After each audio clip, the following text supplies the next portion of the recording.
Okay, so here's the setup for this question. Okay, it's giving you your starting balances for your period.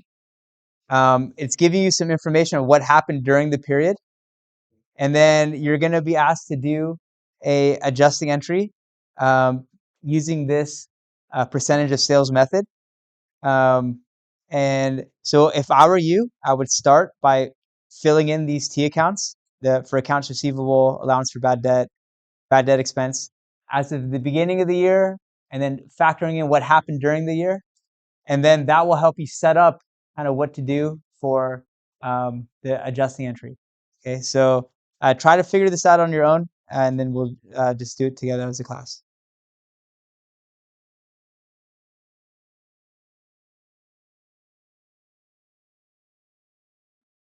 Okay, so let's fill in this information at the top. They have a $180,000 debit balance in accounts receivable. Okay, so I'm going to put that in here. $7,200 credit balance in allowance for bad debt. So that credit balance I'm putting in. Okay, and now we have the following transactions. Okay, so this is kind of like starting balances, right, for the period. Um, Sales on account, 560,000. So that means that this account receivable, we're going to add to it 560,000. Because again, the journal entry there would have been basically in aggregate, we would have seen something like uh, accounts receivable, 560,000. I'm just doing it all in one shot. Of course, these would have been spread out over a number of different sales transactions, but in general, they would have followed this same pattern, right? Sales revenue, credit, account receivable, debit. Does everyone agree with that? These credit sales? Yeah? Okay. So that's why I'm going to debit account receivable, 560,000. And they collected 598,000. So remember, they started with 180,000, they added 560,000 throughout the period, and throughout the period they're going to collect 598,000. Okay, so that's going to be of the form cash 598,000, accounts receivable 598,000. And we don't exactly know how this is split because remember, some of this is going to come from the starting balance and some of this is going to come from that 560, right? So this was the total amount of collectible, and this is going to be mixed. Some of, I'd say most of it is probably from here, and some of it is going to be collected from this. But we don't know that, and that doesn't really matter for our purposes, okay? But just remember, this is kind of the total of accounts receivable, the universe of accounts receivable, and we collected this much of it. This is 740K in total accounts receivable. We collected almost 600,000. Okay, so is everyone good with this? Everyone following where these numbers are coming from? If you're not following, raise your hand and ask. I can clarify again. Okay, okay. So then we also wrote off some uncollectible receivables of 9,000. Okay, so we just talked about what that journal entry is in the allowance method. So what is the journal entry? What would we have done for these uncollectible receivables? What's the form of that journal entry? Is bad debt expense going to be involved in the allowance method when we actually write off accounts receivable? No. What are the accounts involved? So allowance for bad debt is going to be debited. And then we're going to credit accounts receivable. I think it was 9,000. So in order to do this problem, you need to have known the form of these journal entries, right? It's just giving you the information. You need to understand the meta of what that means in terms of the journal entry that's related, okay? So in this case, we're going to have $9,000 debit to allowance for bad debt and a credit to accounts receivable. So 9,000 and then 9,000. Okay, so now we have some balances. So the balance for accounts receivable is 133,000 debit.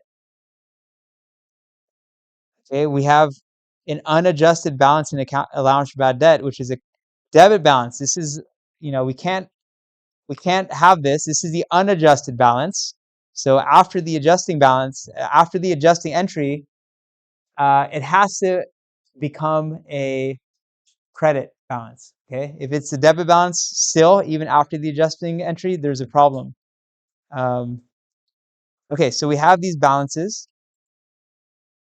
and now we're going to do the adjusting entry. Okay, so why don't I pause here? Make sure you know how to do this. It's telling you the bad debt expense is estimated at 1% of credit sales. So it's giving you that percentage of sales. And since we're using percentage of sales method, um, actually, okay, it's asking for a couple of different things. First, it's asking to use the direct write-off method for account for uncollectible. Okay, why don't we skip number 2 for now? Okay, it's asking us to use this information to do direct write-off. Just skip that for now, and just do the journal entry for. Just finish this part. Just finish number 1. What is the adjusting entry? Let's just stick to that for now, and then we'll maybe do number 2 together. Anyone have any opinions on what the adjusting entry is? And how did you get 5,600? Okay, yeah, that sounds exactly right. So we're told that the bad debt expense is estimated at 1% of credit sales. We're told that the sales on account, which is a different way of saying credit sales, is 560,000. So do 560,000 times 1%, get 5,600. Okay, so now let's look at our T accounts. So now this is our unadjusted balance. Now we're going to have a credit to allowance for bad debt. So this is our adjusting entry. So now we're happy in that our adjusted balance is a credit balance. So we're happy about that. This is valid. But the problem is that since we had underestimated in the previous period, our piggy bank has been kind of diminished for that mistake, right? Because we're saying just based on this month's sales, we expect $5,600 to be bad debt, but our piggy bank only has $3,800 in it because we didn't do a good job estimating in the past, right? We had this debit balance. So this mistake of underestimating in the previous period, we're kind of paying for it somewhat here. Okay, we're kind of like we don't have a sufficient piggy bank to cover what we think will happen just from this month's sales. Does everyone see this structural problem? Like this is unsustainable because even if we did a good job in this month, the next month, this systemic problem will keep perpetuating. Okay. Or if this 1% is too low, then next month this adjusting entry will keep getting closer to 0. Once it goes into debit territory, even after the adjustment, then there's a problem and we'll have to fix it. Right now, we can keep going like this. This is still like kind of valid. But once this adjusted balance, even after this adjustment, if this is still a debit balance, then there's a problem and we'd have to do something about it. And that would probably mean taking, instead of a $5,600 adjustment based on this month's sales, or it'd have to take like a $10,000 adjustment just to make up for all the previous period's mistakes. Okay. And so that would make our net income for this period even lower, right? We'd have to, in this period, take a much larger hit to our profit because of all the previous misestimates. In the real world, the opposite can also happen, where you take more expenses than you need to in a period where maybe you're making a lot of profit. And so you take overestimates as a piggy bank that you can release in the future when you have not as good performance in your business. So you can boost your net income by taking more of a bad debt expense or a similar kind of expense in a period where you're doing really well, and then release that later. Okay, and this is a method of smoothing your earnings. Okay, and this is also commonly done. So these estimates, I don't know if you guys remember from the first week of class, we heard that Warren Buffett clip where he's like, I could tell the type of people running the business just from looking at the financial statements, and it's largely probably from this kind of stuff, where he's seeing, do they do this game of taking large losses every so often for misestimating, or do they release a bunch of uh, losses that they've taken as a way to boost income? And if they've done a good job, uh, you know, releasing is better than taking the large loss, right? There's one insurance company I personally invest in where they never have a, or rarely ever have a negative revision to their loss estimating.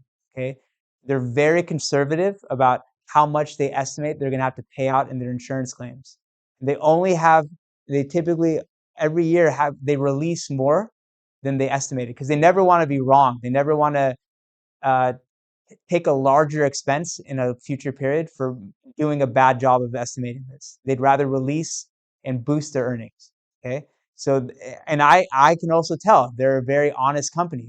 You can look back in the last 20 years of their insurance reporting, like how they've accounted for their insurance claims, and they've been very consistent about that. So I know that they're not doing this stuff to smooth their earnings.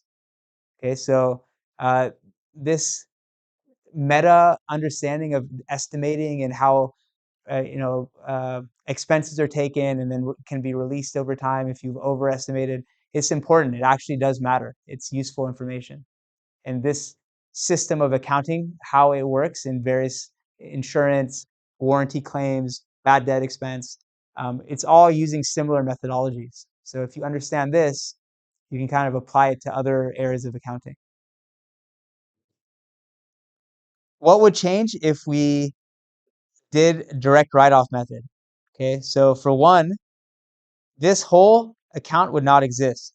Okay, direct write-off method does not use allowance for bad debt, right? We only just directly write off account receivable. Okay, so let's just kind of redo this. So again, let's just finish this off. So in this case, we would have 5,600 here, 5,600 here, debit. This is credited, and then all this other stuff, this and this are related.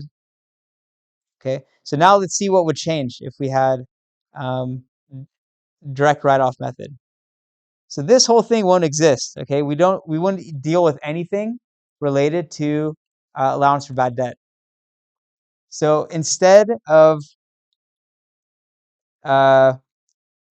this write-off for uncollectible receivables, if you saw here, we credited, we debited allowance for bad debt and we credited account receivable.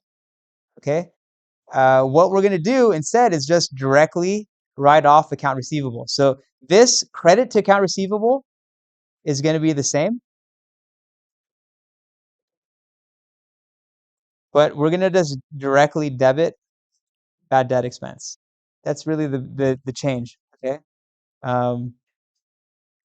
because again, you're not using this intermediary piggy bank account of allowance for bad debt. You'll just directly write off the bad debt expense, and then there would be no adjusting entry. We would have no adjusting entry for direct write-off method.